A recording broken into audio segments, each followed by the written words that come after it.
This week on Act Out, Black Lives Matter is no longer a target just for domestic oppression. The threat of their human rights work has now piqued the interest of oppressive entities abroad.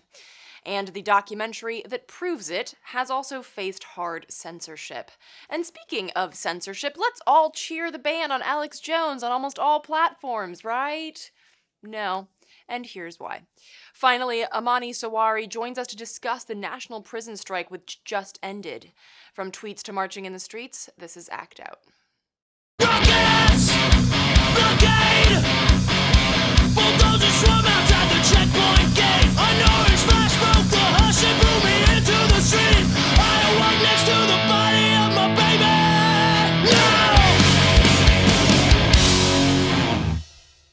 Welcome to Act Out. I'm Eleanor Goldfield, and this is your tipping point. Earlier this year, a FOIA request showed that the FBI has been tracking the First Amendment-related activities of Black Lives Matter activists, using intelligence gathering that not only includes social media and other open-source information, but also the use of informants and physical surveillance against members of the protest movement.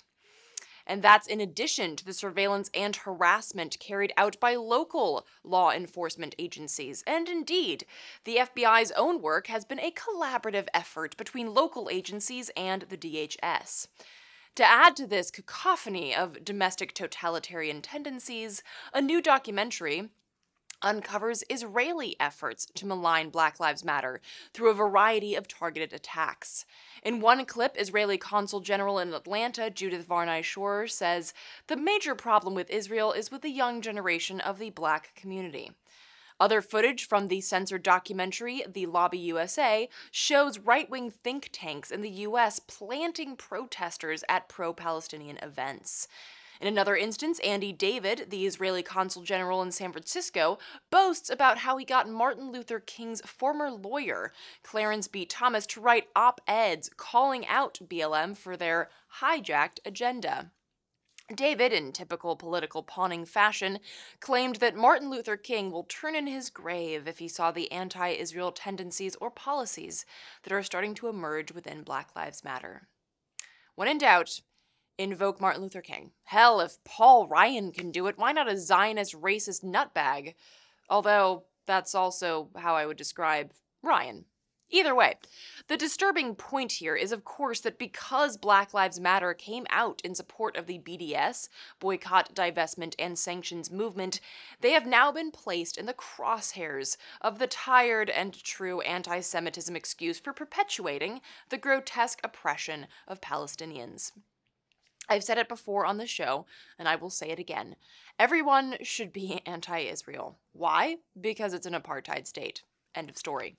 Being anti-Israel does not mean you're anti-Semitic. And just to clarify, Semites include Palestinians, so it's really a completely fakaked term to even use in this case.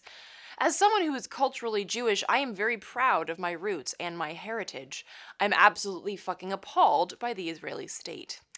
The further targeting of BLM by a wide and collaborative network of Democrats, Republicans, deep staters, and Zionists must be addressed.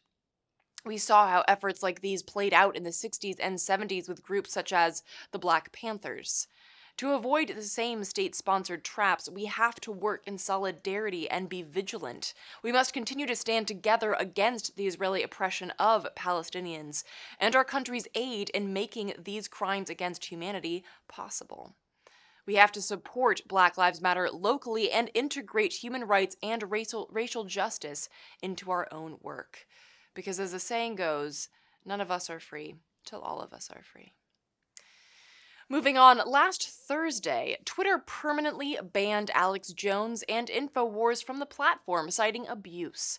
Following his one-week suspension, Twitter apparently felt that Jones's verbal attacks against CNN's Oliver Darcy on the Hill were enough to put the final nail in the coffin. The following day, Friday, Apple removed Infowars from its App Store. The Friday decision came after Apple had already removed the Infowars podcasts from their iTunes store last month and told media that the app was under review. Facebook, YouTube, and Spotify have already removed Jones from their respective platforms. So, yay, right? The noxious, toxic waste flowing from the face hole of this pompous, self-righteous, deranged windbag has been cut off. But I'm not going to celebrate. As noted by former guest of the show and Black Agenda Report writer Margaret Kimberly in a recent article, there is no reason for anyone on the left to cheer Jones being censored. The move against him will be used to defend further censoring of left-wing voices. There will always be Alex Jones-like characters on social media. His absence helps no one except the intelligence apparatus, who will find new ways to use our words and activities against us. There is nothing new about Jones' antics. He has been violating these terms for years without consequence. The sudden concern for what he has done for years is highly suspect. Indeed, to suggest, as Twitter did, that they took this action based on new reports of tweets and videos posted yesterday that violate our abusive behavior policy, well, that's just bullshit. Jones has been an abusive hack his entire career. Also, Twitter, if you're interested in abusive behavior, might I introduce you to, our fucking president? But then you must already know him because you deemed his threat of nuclear war non-abusive enough to leave it up on your platform. In fact, this January 2nd tweet is still fucking up there. And that was just one of many tweets to threaten war with a nuclear power. How about this one? Or how about the all-caps tweet threatening Iran with consequences the likes of which few throughout history have ever suffered before? I mean, I could go on, but who the fuck wants to hear more about Trump? Still, Twitter maintains that Jones yelling at a CNN journalist warrants a permanent ban. Nuclear war is apparently just friendly banter. And look, this isn't about whether or not I like Alex Jones, because I really, really don't. Dude is an absolute dickbag moron who thinks screaming at a camera about supplements and chemtrails constitutes news. But as Kimberly noted, this isn't about Jones. This is about coordinated state and corporate-sponsored censorship of dissenting voices. Fascism. Because while these platforms are private companies, they are private companies with deep, deep connections to the state. You may recall from episode 157, we reported on how Zuckerberg had previously donated more than 60 grand to the congressional members that he supposedly testified to this April. In other words, he testified to his employees. Such cozy relationships explain why progressive and radical outlets have experienced Orwellian crackdowns on their social media reach since the 2016 elections. Individuals and groups find themselves ghost banned, unable to post on social media platforms but never given a reason why. YouTube subscribers find themselves unsubscribed.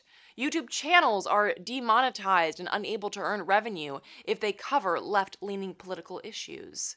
Stamps of fake news or Russian propaganda get you shoved into social media jail, or as seen recently with the likes of Occupy London or Telesur, could get your page entirely taken down.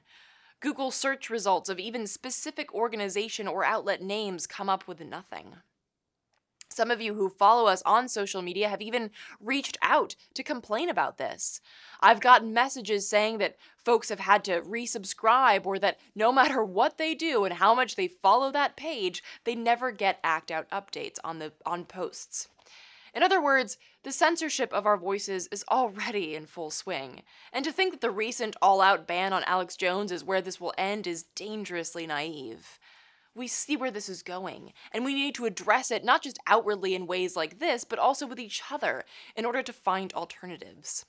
Some on the left have suggested that we go back to organizing the way that we did before the internet, relying on phone calls, newsletters, community board posts, etc. And while I do think that old school organizing methods should indefinitely be integrated into our workflow, both on the ground and in news creation, we can't go back to the world before the internet. And also, we shouldn't have to. The internet is a tool of the people, and if we work smart and work together, we can ensure that it stays that way.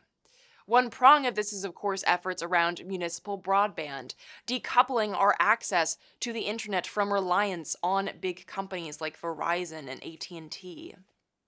The other prong is decoupling our access to social media from big companies like Facebook and Twitter, and therefore decoupling from the surveillance machine. Because censorship is not the only beast lurking in the digital expanse of Facebook.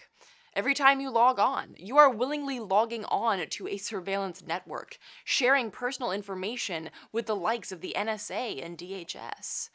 This is how Black Lives Matter activists are surveilled. This is how anti-fascist organizing is shut down. Already there are alternatives to Facebook and Twitter out there. Things like Minds, Steemit, Mastodon, all platforms that we've discussed before on this show. Decentralized, non-surveillance platforms like these are where we need to focus our attention. And it's better to start now, before we find ourselves in the same digital solitary confinement cell as Alex Jones, because no one wants to be in a cell with Alex Jones. Take these bans as warning bells, and let's get to work finding better, safer, and more open ways of connecting on the internet.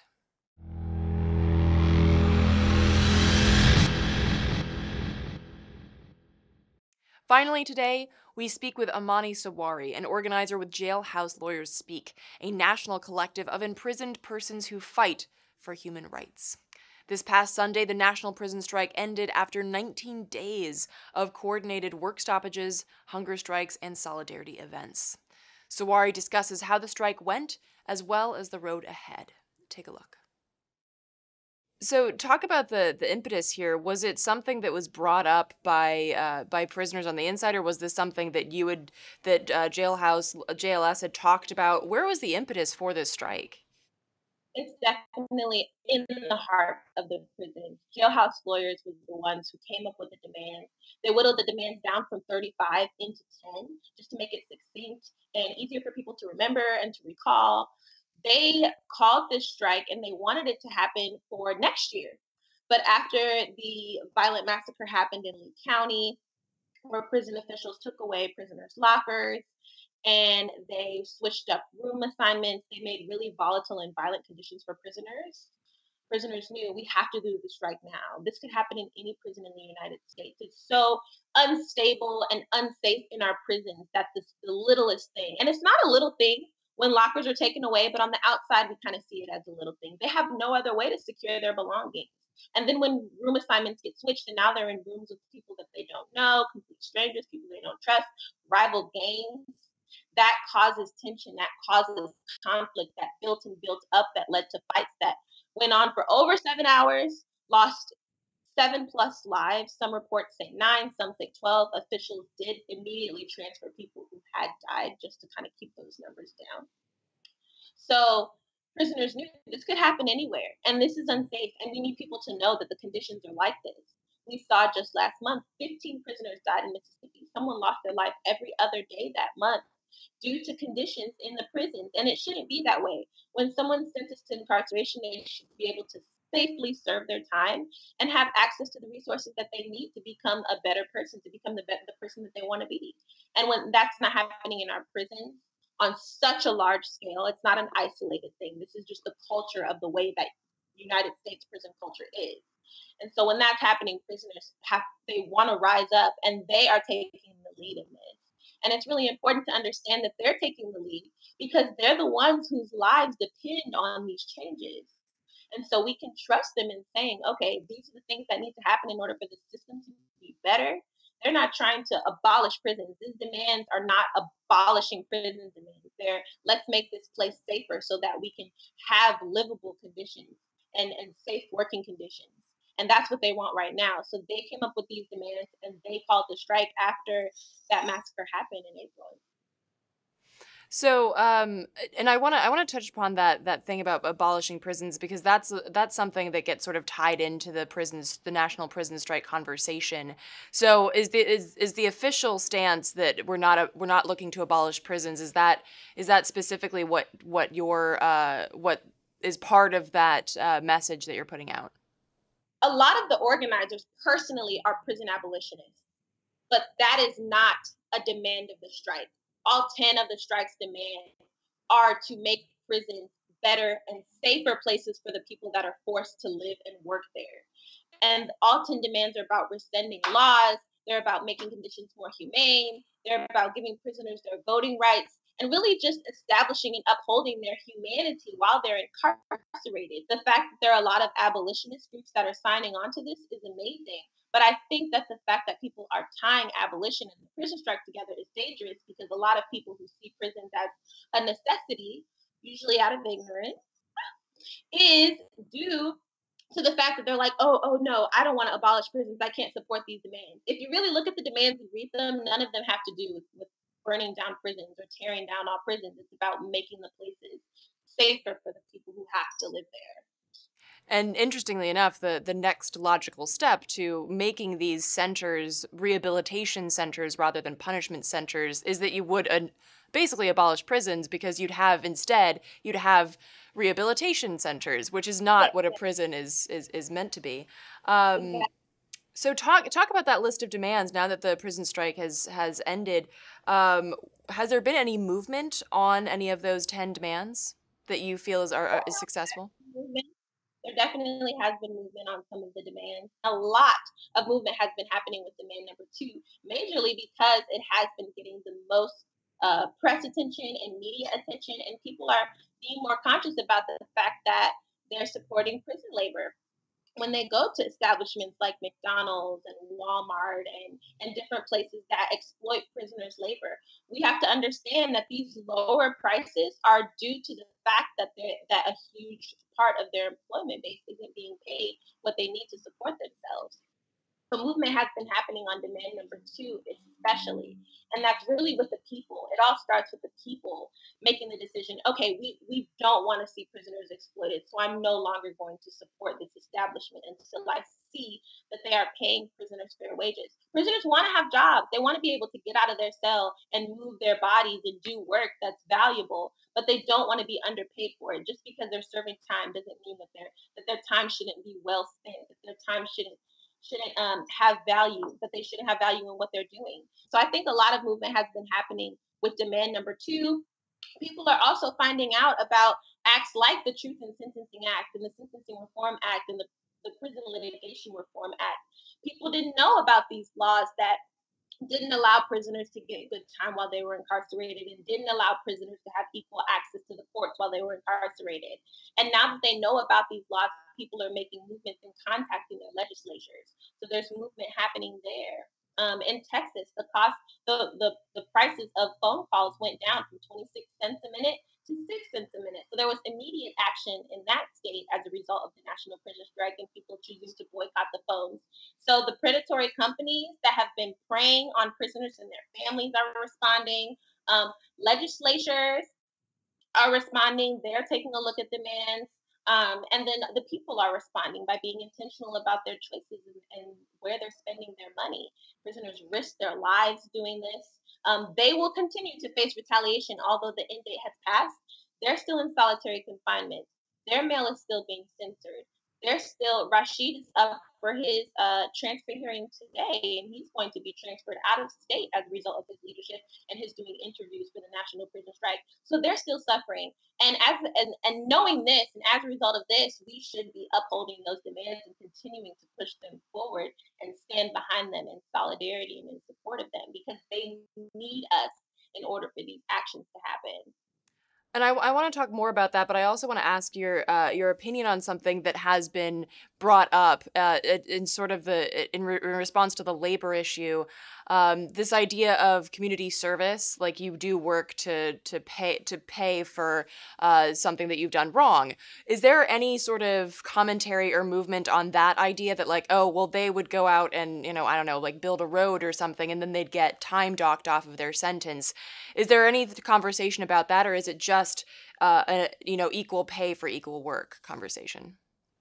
It's an equal pay for equal work conversation. They should be able to support themselves. They should be able to have a full day's work and still be able to make a $3 phone call and buy a $2 toothpaste and be able to have their hair products and not be in debt. They should be able to buy a jacket if they need a jacket. They shouldn't have to struggle and be in debt also. And a lot of prisoners, in addition to working, they also have to pay retribution. So sometimes up to 55% of their salary is deducted for retribution. And then when they get out of prison, they're still paying retribution fees. So it's like, when are they going to get a break? When are they going to be able to save for themselves and support their families and get a footing so that they can propel out into the world and be prepared for working out into the world?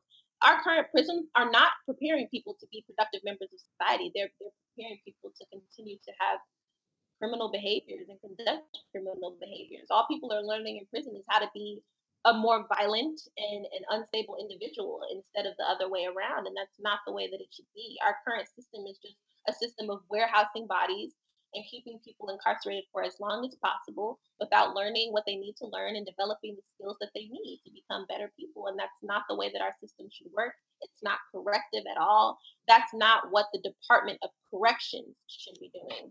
Right. The name is ironic. And of course that's the whole point, is that if you get if it's based on recidivism, then you get those repeat customers, and they really are customers, because in a for-profit prison industrial complex, you get paid for the number of bodies that are in jails. And for instance, a lot of states, they have these contracts with these private correction facilities, and they say, oh, we need 98% of beds filled. Well, then the state has to put people in jail for bullshit reasons, because they got to keep those beds filled. Exactly. And for So, our system to be profiting off of people's lives being destroyed is really disgusting. So that, yeah. I completely agree with what you're saying. So let's talk, not because you've mentioned a little bit the responses, the retaliations and things like that, but also the positives, movements on those 10 points. Have you been able to get a sense of the inmate response, like how people on the inside have responded to the strike? Do they feel that it was a success? Are they looking to do it again? Definitely. And it was definitely successful, looking at the fact that the average prisoner doesn't have a cell phone, can't just call their buddy up and say, "Hey, national prison strike is happening." And then on top of that, they can't even write in a letter that the strike is happening because that's going to get censored and thrown out. So the fact that they've been able to organize on such a massive scale during the strike, at least 14 states have reported confirmed reports of their participation, from New York to Florida to California to Washington. All corners of our country were participating in the national prison strike. And so for prisoners to have organized on such a wide scale in the country and then also outside of the country, there was striking happening in solidarity with the national prison strike in Burnside Prison in Canada. And then there was also solidarity that came out of Greece and from prisoners in Israeli prisons, Palestinian prisoners. So the fact that this has been able to spread on such a massive scale in 2.5 weeks is amazing. And so I really commend the prisoners who've been organizing this, and every single prisoner who took the risk to say, I'm not going into work today, even under the extremely volatile conditions that they live under. They took the risk. It's not as easy as a construction worker putting down their hard hat and striking. These people are risking their lives. They're risking their livelihood. Um, Prisoners lost their jobs for striking. Their prisoner status went up. So, for example, if you're a level 2 and you refuse to do your job, you can go up to a level 5. And the difference from being a level 2 and a level 5, one of the hugest ones is contact visits. Now you're not able to sit next side to side with your family member on a visit. You have to see them through glass. So these are really big risks and threats to their entire lifestyle while being in prison, not to mention the way that they're treated by prison officials who feel inconvenienced by their choice. And because they took that risk, the entire world was able to see, okay, this is a big deal. Prisoners are risking their lives, they're risking their status, they're risking relationships with their loved ones on the outside, they're risking their ability to communicate with others, they're risking their earning potential just to prove this point that all 10 of these demands are crucial in order for us to make a really transformative change in our criminal justice system. So part of this is also, I've seen some petitions online, please sign this and we're going to send it to Congress. Would you say that congressional action is part of this goal? And if so, what type of actions would you be looking for? What type of legislation? Really, a few days before the strike ended, JLS contacted me and said that the next step is congressional action because we can't hold legislatures accountable for what they don't know. At this stage, JLS wants to educate legislatures and let them know, hey, national prison strike happened and these were the demands. These many people risked their lives in these many prisons in these many states. And we need you to know that this is what they're asking for and this is what they want. So yes, congressional action is the next step. And some of the biggest things that we want to see are the rescinding of the Prison Litigation Reform Act, the rescinding of the Truth in Sentencing laws, the rescinding of the Sentencing Reform acts that make it mandatory for people to stay incarcerated regardless of how many classes that they take and how their behavior has improved and how they're diligent and committed to their work and their communities and how they've been demonstrating that they want to progress in life. Our system right now is committed to destroying people's lives, destroying them and breaking them down, and that's not what we should have. So prisoners want to have access to demonstrating that they are reformed, and they want to have access to making the choice. We can't demonstrate a complete cycle of healing without giving them the opportunity to serve our communities again. So those would be some of the biggest first steps, rescinding of those acts that force people to stay in prison longer and diminish prisoners' access to the courts. Because right now, there's no body that holds prisons accountable for the violations of human rights that are happening on a daily basis. Prisoners are just being revolved inside of the internal grievance processes, which involve the same people that abuse them investigating their cases. And so we need to reenact that body that protects prisoners' rights. And that really demands a rescinding of the Prisoner Litigation Reform Act. And so those would be three of the biggest policy changes that we'd want to see immediately on a congressional level. To hear the full interview with Amani Sawari, check out our social media as well as our podcast, where we will include the full conversation. And for more on Amani Sawari and her work, visit her website at sawarime.org. And that will do it for this week's Dose of Dissent. Thank you so much for watching. Please spread and share this with all of your friends, foes, and people that you don't know. Again, check out that last slide and the show description to see sites mentioned in this week's show, in particular those sites dealing with prisoner rights. For interim updates as well as posted videos, images, and articles, visit us on social media. To those who have donated, thank you so much. Please do keep spreading the word in order to ensure our ability to keep acting out. From the Devil's Den, good night and act out. And real quick, to keep independent, non-corporatized media like this show going, visit patreon.com/actout.